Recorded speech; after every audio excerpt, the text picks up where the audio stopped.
What if the most productive thing you could do right now is nothing? It's so easy to just be filling your brain with noise all day long or activity.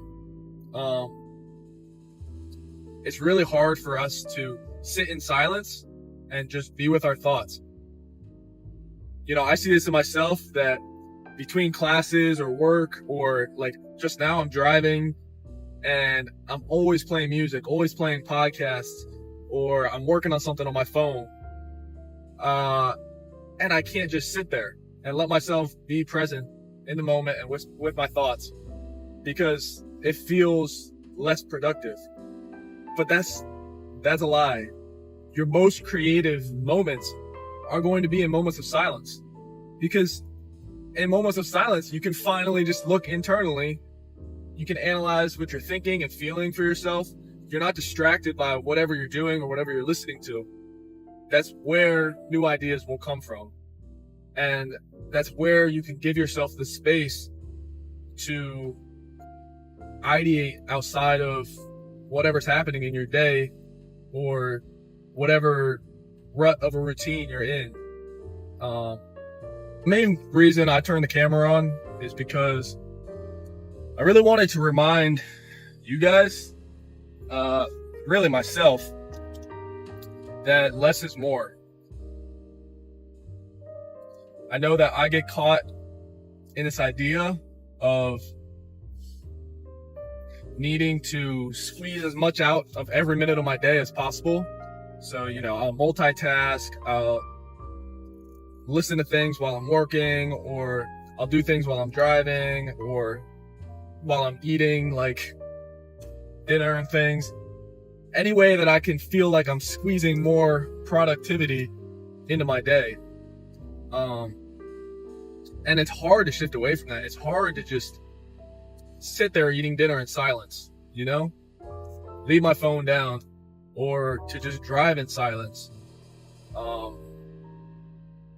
But it's unnatural for our mind to just be like, bop, bop, bop, all day long. We wonder why we feel so fried by the end of the day, or we need caffeine to get through the day. And I think we're doing it to ourselves. We're not giving ourselves the non-sleep rest periods throughout the day for our mind to just process and chill out a bit and not be always trying to solve things and think hard about things and stressing out. It's kind of the idea of people who undersleep a lot. They feel like they're getting more done and like working harder than the guy who's getting 8 hours a night. But if you look at it logically, yes, maybe they have 2 or 3 more hours to their days, but they're grumpier, they're more fatigued, they're not as sharp. All of those things, their quality of work, of whatever they're working on, way down.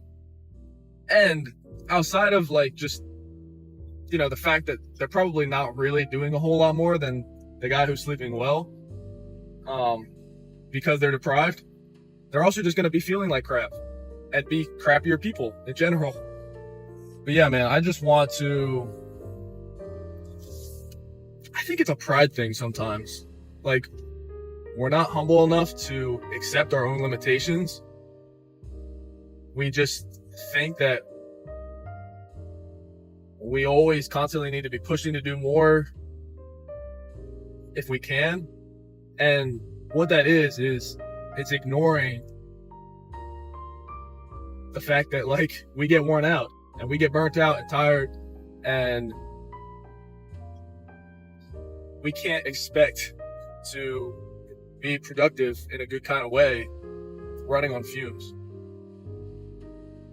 I'm just thinking about what this looks like practically in my life. I mentioned just lots of music and podcasts and reading books, researching things online, watching videos. That's such an easy way to, squeeze in your day, insert in little gaps, or while you're doing things when you can multitask, which I'm sure is prevalent for all of you guys as well. the thing with that, with just stuffing your brain with more information, is if you're not putting any of that into practice, or if you're not having to recall it for anything, and especially if you're not, you know, fully engaged with it, if you like have it on in the background a little bit, freakways, that's almost a waste of time.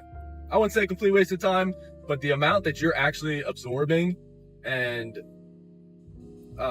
soaking up of that information, and the amount that it's going to do anything in your life, is minuscule. So don't get caught in the lie that stuffing more information and more content into your day is helping you. Maybe like 2 or 3%, but at the sacrifice of what you could have used that brain space for in that moment. You know, thinking for yourself, maybe coming up with your own ideas, or processing things that, you know, you need to be thinking through in your life. Sorry, it's really tight merging right now. Coming into DC, and there's an accident. Peep this. Someone shreked their Jeep. It's too bad. Yeah, and now I'm distracted. You know what though? I think I said most of what I wanted to say, and I'm gonna need to be looking at directions, so I'm gonna just cut the video here. Make it short and sweet. Actually, I've been wanting to do that a bit, be a little more concise with these. So, thanks for tuning in. Hope you all have fire weekend. Not sure when I'll upload this, but it'll be on the tube soon. And if you made it to the end of this video, thanks for being around. Please, like I was just talking about this, please don't just be listening to these videos or having it as in the background, you know, in your earbuds while you're doing something, and not actually putting anything to action or applying anything to your life. You're wasting your time. Like, just click off the video. It'd be better for you to click off this video, click off all the videos, if you're not going to actually let yourself absorb things and take the time that you need to absorb it and let it play out in your life in some way, or think about how you can, you know, take these thoughts and shape your life a little bit differently than before. All right, that's all. Love y'all. Peace.